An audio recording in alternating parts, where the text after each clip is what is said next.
Recognizes, I'm going to call the March 2nd special call meeting of the Fairhope Airport Authority to order. I recognize there's a quorum, and I think we have a very short agenda, but I did add something this morning.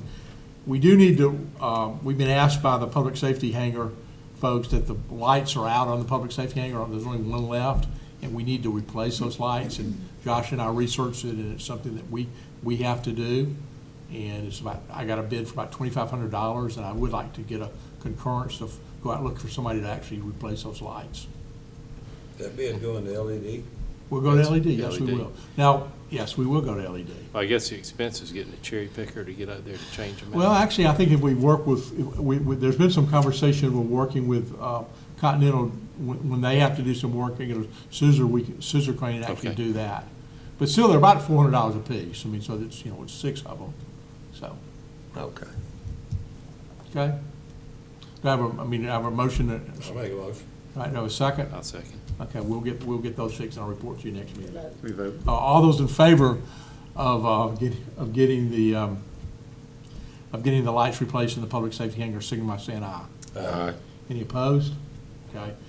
All right, If it could be scheduled at the right time, people, I got a tow behind lift, I can bring down there, as long as they got liability insurance. yeah, they do. This is, yeah. We can do that, and they can use it. Well, I'd appreciate that, because it's like $400 to rent a lift, so I'll coordinate it with you. I appreciate that. All right, purpose of the meeting today is to discuss the opening of the East Side Airport, and there's 3 actually items: the safety issues associated with it, comments from Continental Aerospace about the business response to opening it, and then what the FAA's responses are. So let's start, and let's do the easy part first. Let's talk about the physical and safety and security parts of opening the East Side. Hank, do you want to lead with that? I mean, it's ready to open. The east side's ready to open. There's no reason, from an FAA standpoint or regulation standpoint, that you can't open it. It's got all the required markings, it's got all the required signage and required edge lighting, so. And I think the question was whether or not that tall, wasn't that the concern with the Run off concrete, that. somebody running off? Is there a edge stripe there or something like that? What we put there is lead-in lines, so there's center line stripes on the taxiway. But they To stop get- at the ramp. Yeah, that Yeah. gets you to the ramp. And the reason we did not put it on the ramp is because you don't ever want to put stripe on a ramp unless you want to designate a plane to go this path. So if you don't have paint there, then he can go anywhere on the ramp he wants to, and he's at his own discretion, at his own risk. Is on liability. And then you'll notice that we have to stripe the taxiways, but, the taxiway that goes back towards 13, it's got a stripe down it. So if someone taxis off the ramp, we have no liability, even though it doesn't have any striping. No. Okay. And you're not required to have edge lights around the ramp. You only need them on the taxiways. I would still like to close the taxiway, I mean, we'll put those chevrons there and close that and block that, for the weekend and for the immediate They future. wanted to go on to Yeah, 13. yeah. Does that make sense? Because that is a pretty steep drop off there. Where? The taxi, Oh, the Taxiway to the taxi. hangars, yeah, to the Okay, hangars. okay. on the east side. So, I mean, physically, we're all, Vince, we can put some striping on that taxiway apron if you want to, but, we can, if you, We don't need to put anything permanent down there. I'm just thinking of the edge, that's the I- only thing I was thinking of, was the edge. put some cones on the edge? Be a lot of Can't hurt. Well, I was cones. thinking move those barricades out of there to that spot. You could do that. Yeah. You could Okay. take the low-profile barricades and put them around the perimeter, and that would help. Well, why don't we Have a do crop that? straight, bigger. Yeah. But I guess the other thing is, if I ain't mistaken, those barricades belong to Cunningham Delaney. So, Well, we can work through that. Yeah, At I mean, least for just this need week, to- at least for this weekend, Okay. I thought that we had access to, doesn't Continental have some cones? We have a few cones where we could put out there, but, for the short term, just make it, I think those other barricades would be better until we. The get barricades something. gotta be moved anyway. yeah, they gotta come off the taxiway to open it. So you just want to ask them if you can use them for the Use them for weekend? this weekend. Because the big thing is that we're having the fly-in this weekend. I'd like to get some planes on that side. Does that make sense? Okay, don't move. Hey, Lee. All right, next thing, Continental, why don't you introduce yourself, Matt, and tell everybody who you are and kind of what you do, and then kind of talk about what the business interests of Should actually we get Continental. up here? Yeah, come sit. Yeah. Sit up here. I'm gonna get a little bit nervous sitting right on the big guys. Yeah, so I'm Matt Owen. I'm the ops director for Continental Services. We have a business, obviously in Fairhope. We do engine shop. We have the FBO, Southern Avionics, and the aircraft maintenance shop here locally. And then we have another PT6 overhaul business in Miami, Florida. And you have how many employees in Fairhope? There are 35, and we're hiring 10 more through the course of this year. So the business is growing in Fairhope. So the context of the conversation is opening the ramp for, really, we're really looking to cater it towards jet services. We've had a bit of an increase of year over year of the amount of Jet A fuel that we're selling. A lot of that has to do with we don't charge ramp fees for people who buy fuel. And so more and more carriers are coming, small to mid-sized jets are coming to Fairhope month over month. Some of the bigger ones, however, we can't service on our side of the ramp, right? They just can't take a full load. So we're losing that work here in the local area. A couple of things that we're doing, we've purchased a new lavatory cart so that we can offer lab services, which is new to this area, but something that we've gotten a lot of feedback on. Hey, we'd like for that service to happen here. Secondarily, we've replaced our GPU with a brand new GPU. The one that we had was a single phase, really not safe for the higher end electronics in a lot of these plants. So we bought one that'll work for us. It should be in next week. And the thought process is that there's $7,000 to $11,000. That's at the 7% that we think we could make for the authority this year in just fuel sales. So, In increased fuel sales. and increased fuel sales. Yeah. Well, it's 7 cents a gallon, it's not 7%, 7 cents a gallon. Yeah, I'm sorry. So it's at $7,000 to $10,000. unless nav gas is $1 a gallon, in that case it'd be That's correct. that's not gonna happen. Yeah. So, from our perspective, it's a bit further obviously, we've got to go across an active runway. That would be the future either way. A little more expensive wear and tear on the equipment, a little more time for the people who are servicing it. But my onus is to put more traffic in the field, right? So get more visibility to that area. I know that we're looking to grow that area jointly. And as we look at partnering longer term, I think the first step is getting people into Fairhope is my big objective for this year. So aside from, Zach's doing a fly-in, we're doing Sun and Fun is happening this month, into this month. We're doing some burger burns, reduced fuel to get some of that traffic in, to show some of the things that obviously aside from just fuel, some of the services we offer. So we're partnering with Coastal on an internship program to get a couple of A&P mechanics to work line, and then also to get exposure with the engine shop. We're partnering with some of we're doing a field trip very soon. We're locking down the dates, and then we're going to have some summer programs to get the community out to the airfield. I know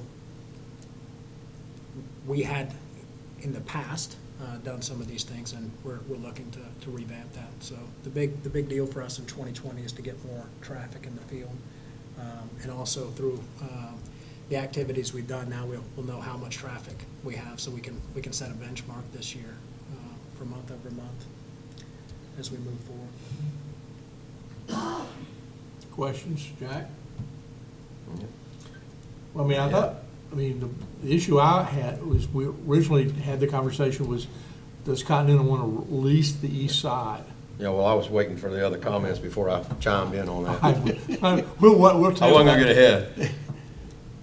Well, I guess All right, let's move to third. You give FAA's perspective on it. the FAA views a public ramp as a public ramp. so you can't necessarily lease the ramp. Now, you can charge landing fees for planes that arrive to get serviced. And one of the things that Graham did mention was exactly what you talked about. Like say a jet comes in, normally they don't get charged with a landing fee if they buy fuel. But if they come in and park their plane there, then they can get charged a landing fee for that. And that can be done either from the airport can do that themselves, or they can let the FBO do it. So and there may be, the only thing I do need to make sure of is whether or not the FBO would have to lease ramp space, in other words, his business from it. You know what I'm saying? And if you do lease it out, everything has to be at the same rate. So if you're leasing it for, Do you have to put that out for bid? no, I don't think you have to put it out for bid, you just have to have it, you have to have a public, it has to be published publicly through the means of, like, say the airport was gonna do it, then you would go out there and put a sign, says to park here, it's gonna be so many cents a square foot, or whatever it is, or per plane, per hour, like a parking deck. So you can't charge for a ramp, but what about with these planes? They're not gonna park on the ramp, right? Because nobody else will be able to get back to the runway, right? So No, there's plenty of room out there for them, yeah. That ramp's big enough for the, and that was, and the other thing is you need to give some sort of dedicated place for that activity to happen. So, but you can see how many planes fit on there now. And those are like big planes, G5s. So, those are 100-foot wingspan planes. So what's there is hatched right now. So you can put 3 along that top edge and 1 in the middle. you're calling this all the ramp, Well, the ramp is the big square, the big rectangle. this right here? Yeah, that. Okay, so only here. Yeah, only there. Yeah, they couldn't go down and park. They can go down to town. But it looks like, so, but in the future, okay, there's never gonna be hangars. No, those are just parking Only spots. ramp. Yeah. I see. And then you can use, we got cable tie downs here, I serve got as temporary, like for Cessnas and whatnot over there. And you can even put some here. So you're saying in the future, if the first 4, 5, 6 planes that come up and they park right here on these tie downs, you're saying you couldn't charge them to park there because it's a ramp? No, you can charge them a landing fee, but you can't lease that You space. can't lease, that's what I Right, meant. yeah. You But we can, could charge like a tie-down fee. Yes, which is a landing exactly, fee. yeah. Sounds better to call it a ramp. whether fee. that was by day or by hour, that would have to be something that would be publicly viewed. is the way they view it. What's a reasonable I fee? don't And know. I understand, Mr. Owen, the fuel sales, and we get 7 cents a gallon, but my point at the last meeting that I made was this is a sizable investment, and, it seems like anybody can land and just park their plane, first come, first serve over here, if that's the policy. Yeah. And so if that's the policy, that's what it is. I think we need to consider, do we want to charge a landing fee? Is it worth it? But if we did, I don't think the airport authority is equipped to charge it, because we don't have a cashier out there. It'd have to Yeah. go through, It'd have to be it'd some have to sort go of. through, the FBO right now. It's the only Or way it'd I have to see be, it happen. and what I'm seeing more and more of, especially downtown Mobile, is, people having to pay on an app to park their car. Like, there's no tenant at the parking decks anymore. What is a typical fee? I mean, is it something think that it's maybe like- you give it the market rate for that? You don't do it when they buy fuel. And I'm not interested in having planes come to park in Fairhope long-term. So the thought process is if the game is to make additional money out of parking fees, I'm not interested in servicing that element. We're looking to provide a service for an area that's not being used today. Most of them are broken down in like the tie-downs they have, people permanently tie down, they pay a monthly fee. Well, I'm interested in making money off of it because this space didn't exist until it's finished, and I think that we're not taking advantage of it if we don't get something out of all that investment right now, even though we don't have any hangars, so. But I think Continental standpoint, you need I mean, you're getting pretty cramped over there, so I would think. We that are, would be- but, and from an economic perspective, today, you're earning $0 out of it. $7,000 to $10,000 is much more than the zero that we're making today. And that's 7,000 to 10,000 from For increased fuel sales. sales. Yeah. Yeah, Or so increased, from our perspective, You think you can make that off that, and that's, yeah, we've had 2 planes that we've had to turn away, just recently. We've done minimal fuel sales on them and then sent them on their way. that's, Now, that's over a period I know. of 10 to 12 months. I right? understand, So yeah, it's not- I know, that's fair enough, fair enough. But y'all normally, so if someone doesn't buy gas and you charge them a ramp fee, and if they buy gas, and, which Yeah. is what a lot of people do, they waive it. Most of the, I'd say 95% of the people who come because we don't charge a ramp fee if they buy gas.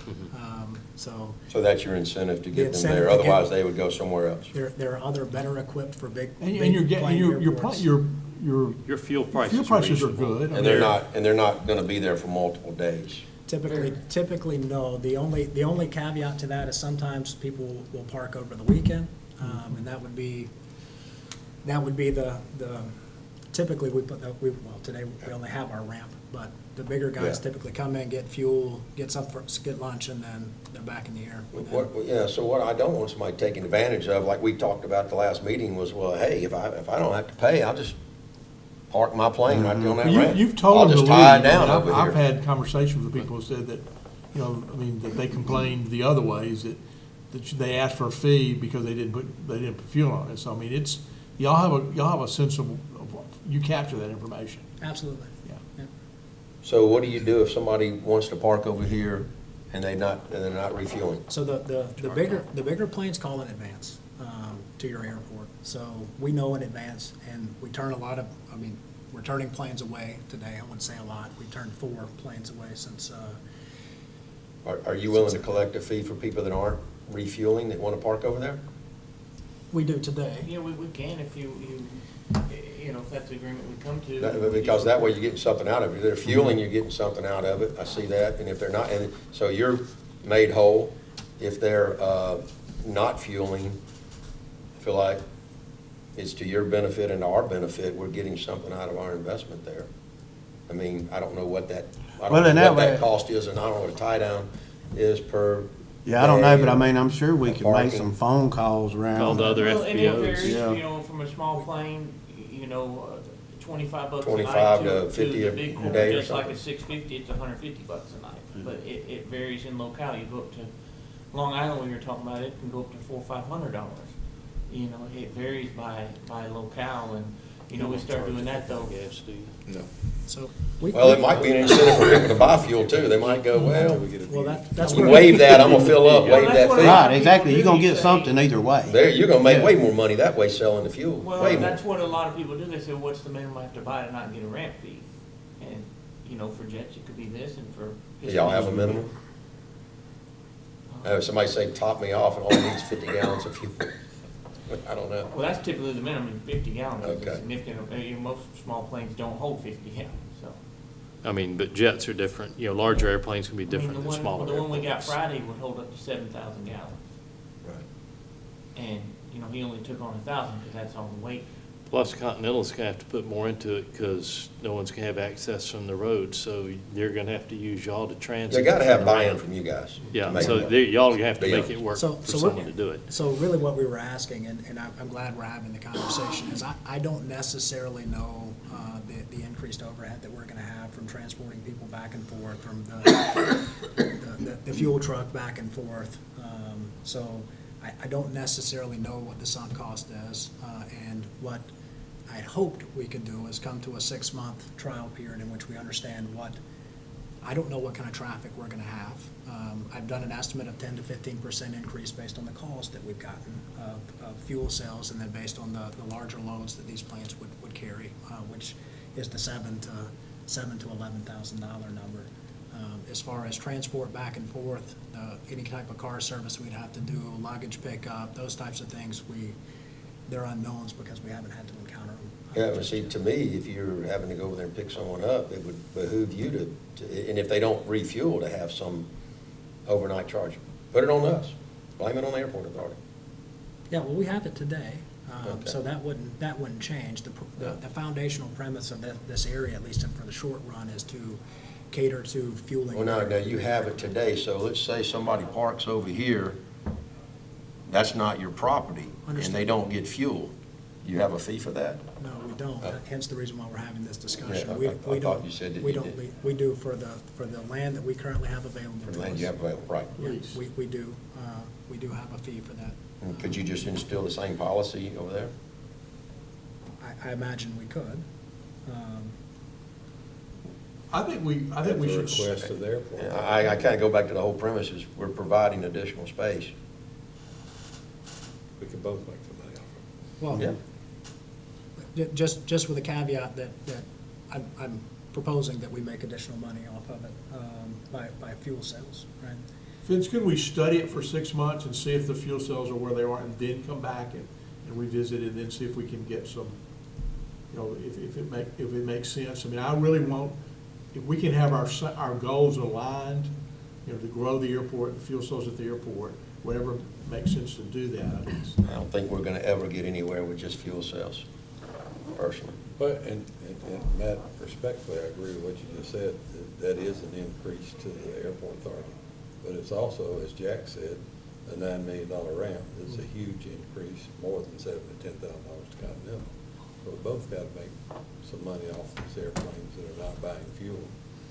And it's got to be monitored by somebody. If we do it, then we're going to monitor all of them over there, I would assume, and that's not going to benefit Continental. Did I say that where you understood what I was saying? Yeah.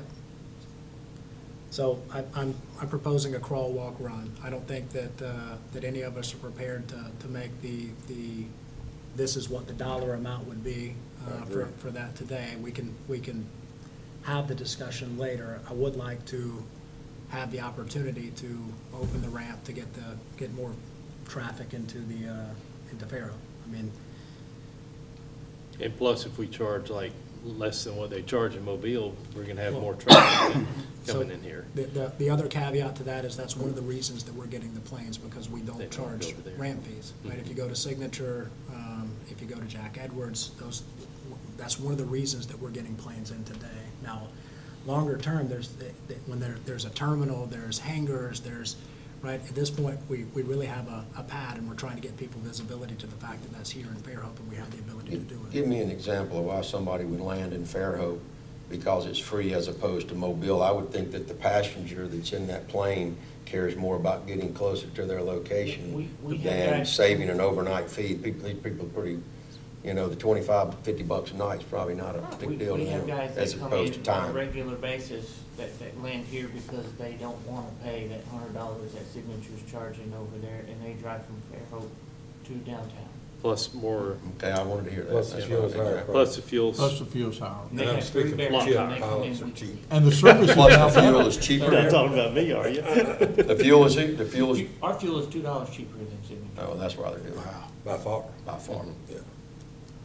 But that's one reason they're attracted, because the fuel Yeah. rates here are reasonable. I mean, back before y'all got there, when the fuel prices were real high at Gulf Shores, people would actually land at Gulf Shores, drop their people off, fly to Foley and get their gas, because it's $2 a gallon, $1.50 a gallon cheaper. That's the reason. Yeah. The first thing folks look at, pilots look at, and their bosses, because the pilots are the ones that are making the decision on, is the landing fee. Second thing is the cost of fuel. So if you have no landing fee, now you pick their interest. Now, what's your fuel cost? And of course, you can go on ForeFlight, click Check one it out. button, and it'll show you every current price anywhere, so it's real easy to find. So you gotta have that price, but then they really won't know what the landing fee is.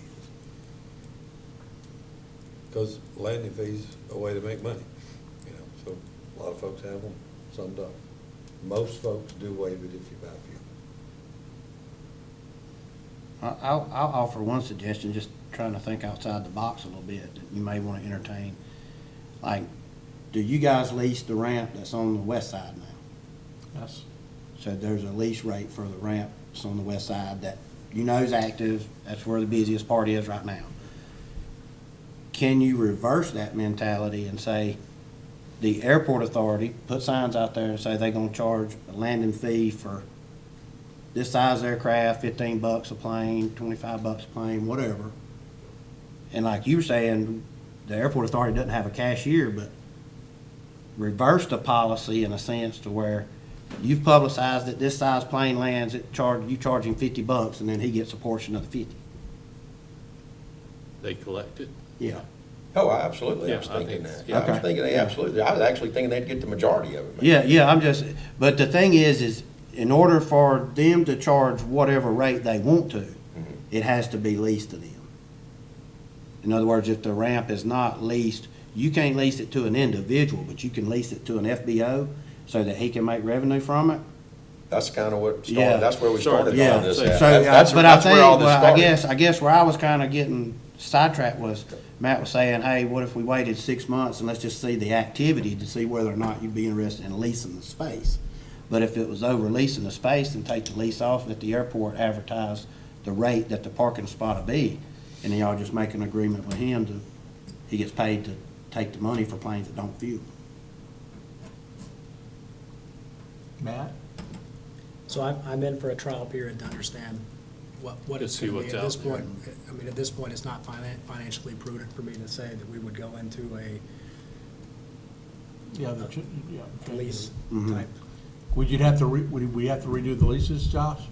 No, it's, Just an addendum or just but it's not, no, I mean, it's almost just a separate separate deal, sign? because they're using the public use part of the airport.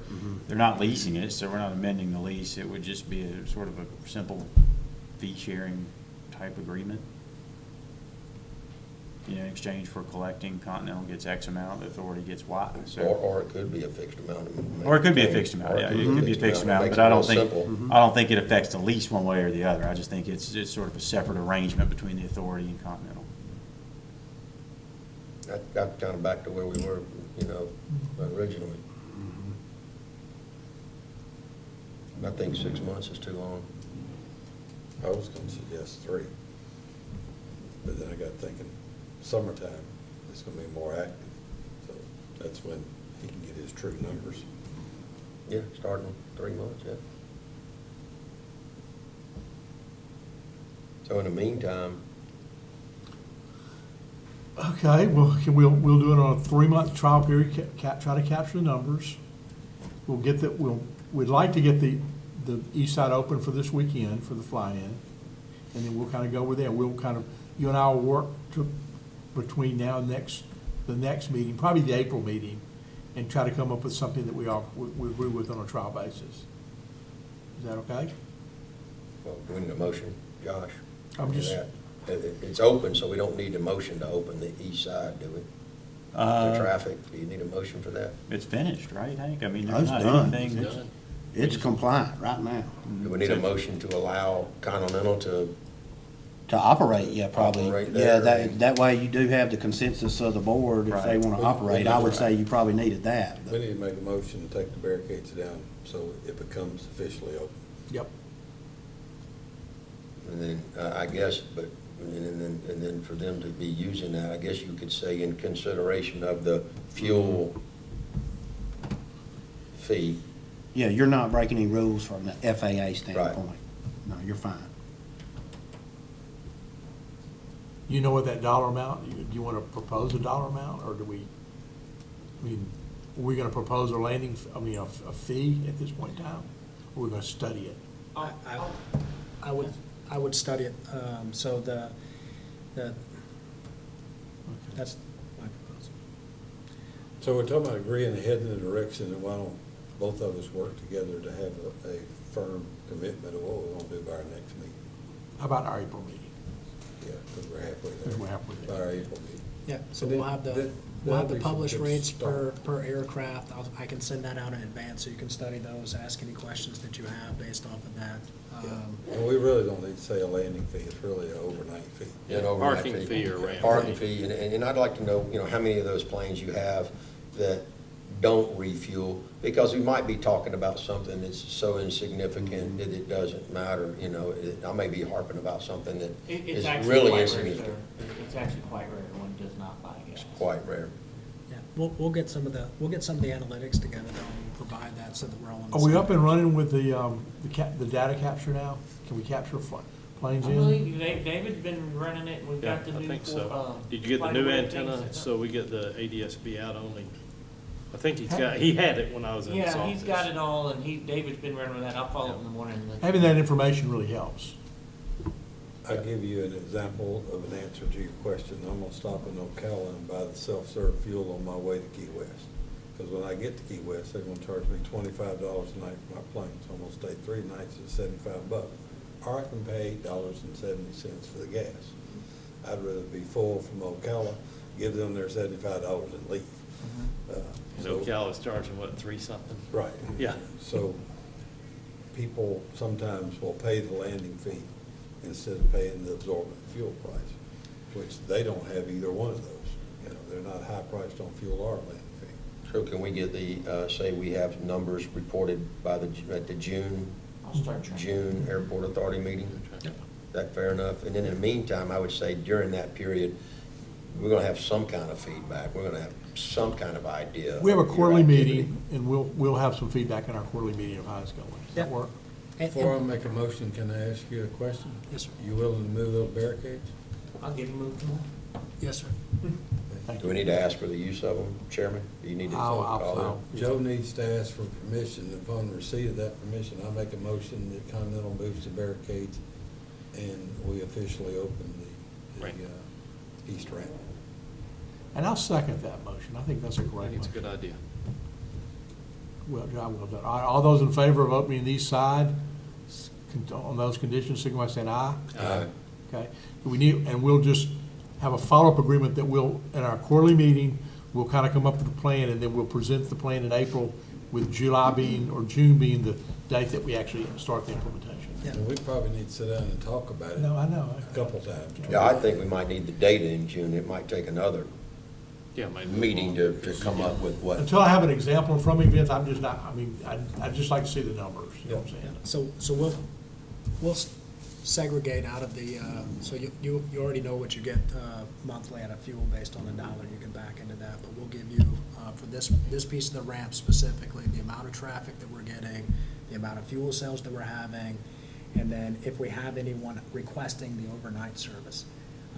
And in the event that something has to happen with fuel prices, ramp fees or overnight fees, we'll publish that. I'll have Nick send that before the end of the week to Joe for distribution to the board of what our standard fees are based off of the size of aircraft. We can put that on our website and that will meet that. What were those three things you're gonna capture? Fuel sales, Fuel sales, traffic, and what are we putting on that side of the ramp? And then the third thing is the cost, the current cost structure that we have for someone who is staying overnight. Okay, and then, nothing will extend to the apron, right? It'll be, I'm sorry, not the apron, The taxiway. taxiway down here. Yeah. There won't be anything parked there, because You're gonna put one of the barricades in front of that taxi? Yes, sir, I'm Yeah. gonna let one we discussed last week. yeah, that to me would be definitely off limits. Right. Yeah, If it's you got, get a jet going down there, he's going to nowhere. Yeah. Well, not only that, He's not only that, He it's could fall off. using, now it's starting to really use property that's not for public use, it's private and it's a use. 2.5-foot drop, that could really just. Yeah. And we'll get at least a set of pictures showing the aprons taxiway being used as we can. Yeah. That we put on our website. Yep. Any other business? Yeah, I Did got we a vote? question. Okay. Did we actually vote on that? We voted on the Oh, opening. we did vote? Yeah. Vince? What are we doing with our NOTAM language? Chip has done the heavy lift, Chip and, it's published this afternoon, Okay. and Chip, Zach, and myself went through it a few iterations. Does it say closed? It says closed for the certain portions while the airbox is open, and it'll be published, and that the people coming in just call, and we'll let them know those times that the box will be closed, so they can schedule appropriately. What are those times? It's several times through the day. Here it is. and then- At least, the last one you sent me an email is the one that's getting published today. and. I mean, I just wondered, But it's not, the runway's never actually closed. See, that was It's the only. just advised that it's not. That's what it concerned me, the way the NOTAM was, if you don't call that number in advance, the runway will be closed to you. We can't do that. No. And someone can come in, we have, Is that the what air it boss was? has no authority over the traffic. That's not Is that, what is that, I'll look it up on here. And there's a reception for the pilots come in Saturday at 6:15. Y'all are invited at the FBO. PM or AM? No, PM. 6:15 Saturday night. Just to throw this out there before the next meeting, I had a thought, Vince and I are gonna reach out to the prospective people that want to build hangars. I thought about asking Hank about if the interest is, been like it's been, I thought about why don't we take P13, P14 and divide that off where you could put 4 60 by 60 hangars side by side. I think we got people that are interested in 60 by 60, but no one's interested in that. Speaking of that, Chip, we just I think we had a need to be guy today with a opportunistic. 421 that That's would over love here? A big hangar. Yeah, and I was talking about Can you these do two that? here. Oh, here. I mean, those are 300 feet, you could put 3 60 by 60 hangars side by side. Mr. Chairman, can I bring up some old business? Yes, you can. Just real quick, so weren't we You can going keep to those if you need. get some firm numbers on construction of maybe those box hangars or T hangars? And see what that cash flow would look like? Vince just got these prices. You got it? Just came He's in, got we some haven't looked prices, at And them. Hank's finishing up our layout, and then we put those two together. And then Amy did the model, so. She did the financial, okay, all right, I'm real I interested think, in we- I seeing think, that. I think we're ready to do, now, Don Hanson is moving forward. He's got 7 people committed, so that's. I know, I guess I was kind of in a little bit of a, that's why I asked, is that there's some urgency that if it was even at all possible that we could build those, then I just want to make So sure. you've got everything you need after you get. And I wanted to take a few minutes while everybody was here. This is what we're doing for Don, so.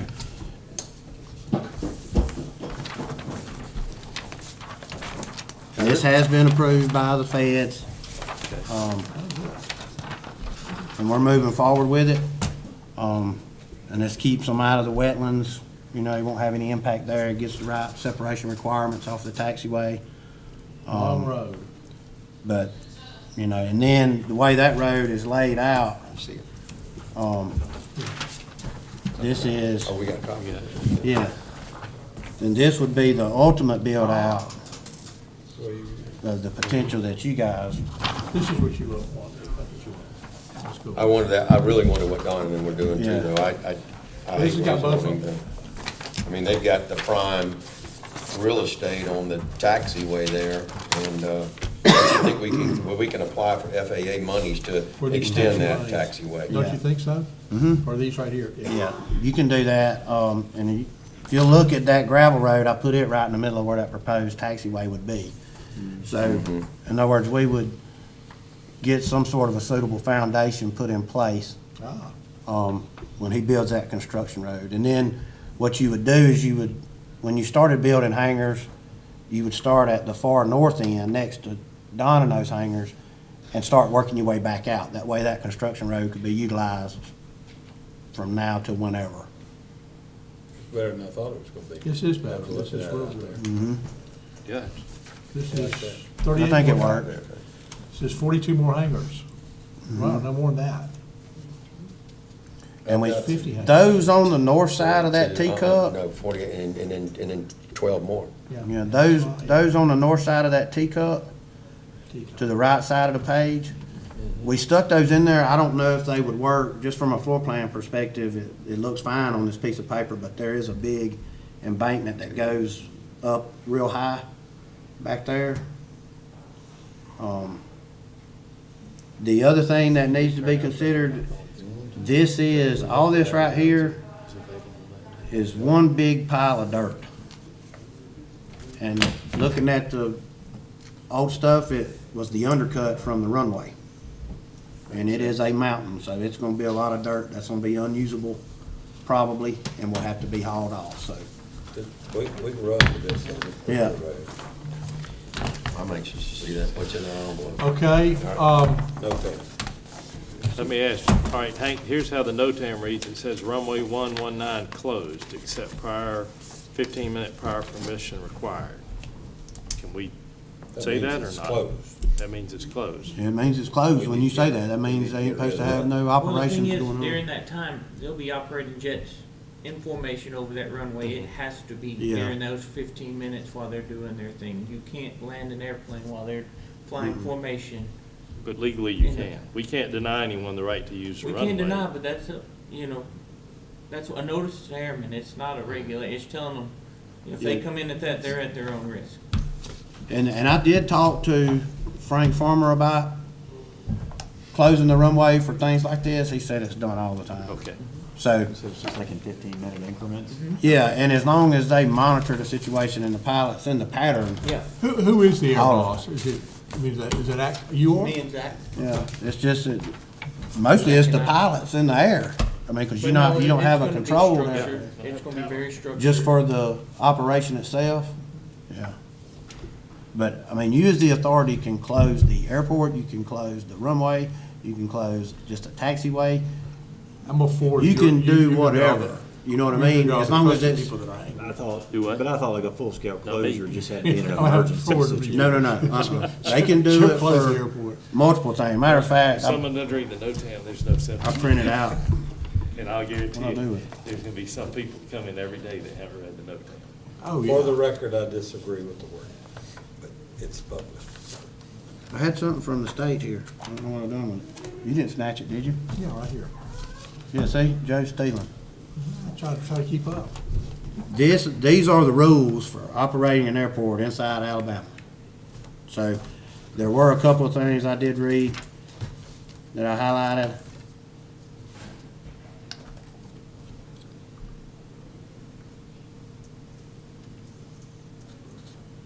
Anything deemed appropriate and necessary by the airport owner. I mean, they can do anything. And it's really no different, Josh, than if we got out there and we got ready to pave the runway, we would shut it down. And like we Okay. did, And like we did. it's last no- year. yeah. And it's really no different. It's just, the only difference is here is that they're gonna have an operation happening above the airport that is gonna be impacting and create more danger. And the one thing you don't wanna do is bring people into that moving airspace. Sure, well, yeah, no, You know, absolutely. so- I just saw one of our grant assurances or something along the lines of You just can't constantly close. maintaining the airport in an open status, Yeah. except for, if a hurricane's on the way or something like that. No, they've got multiple reasons you can close it. I mean, they got prohibited activities, they got stuff that, even like if you use it for, like, say, a marathon or something, it says on there you're not supposed to do it, but if you decide to do it, you have to make sure the NOTAMs are installed, or in place. Here's my objection. This says runway 1 and 19 closed, except 15-minute prior permission required. Doesn't say anything about the 15 minutes they're flying. It Yeah. says you gotta get- You're only limited, Sonny, you can't write a whole essay in there. You're limited to about the space you're given there to put in You there. can go as long as that instrument approach goes. Did, when That's you the only thing we're issued, third when at when this you issued the NOTAM, it went through, Through NOTAM, they authorized it. yeah, and as long as they not authorized that everything's good, that means FAA's on board with it. And matter of fact, what Frank Farmer had said was, they just need to coordinate that with flight ops, with the FAA, where the NOTAMs get posted. So if FAA didn't have any issues with it, then you're not breaking any grant assurance. It's one thing to close the runway permanently. I'm not talking about grant insurance. Yeah, Josh is talking about that. yeah, I'm talking about the guy that wants to fly in the airport. yeah. Well, and that comes down, All When he it's has to do written, is it's call closed Frontier for Department. 4 days, and Just he call- needs call 15 minutes prior permission. yeah. And originally, it was to a cell phone of the guy that's gonna be flying in the air who isn't answering the cell phone. Yeah, and at that point, then it's an airport authorities at their discretion as to whether or not they want to proceed that way. At our next meeting, I won't discuss this more, but I think the airport authority needs to be, needs to approve airport closures unless it's an emergency, in my personal opinion, Airport closures. unless it's an emergency. But we got a 4-day closure on here. It says a 15-minute window. We could have typed 3 times what we typed there and made it much more clear. And as a I mean, if I pilot, was flying in the Reddit, I wouldn't know. It doesn't No, say I mean, high we'll get- volume jet I'll traffic get or 10 flying. calls or this anything. weekend about why do we close the airport. And I'll try to explain to them that you read the note, it's really not closed, except for these times. I'll try my best. this says it is closed. I agree. But it doesn't say what's going on, but I mean, I guess How do they list those VIP notams? All right, that's a TFR. so Okay. That's that- something listed by that- somebody. Yeah. The federal government closes Yeah. that. all right, airport. we need to adjourn the meeting, but, and we'll carry those things over for the March meeting, okay? Thank y'all. And everyone, do I have a motion to adjourn the meeting? A motion. Do I have a second? All those in favor of adjourning the meeting, say, saying aye. Aye. Thank y'all.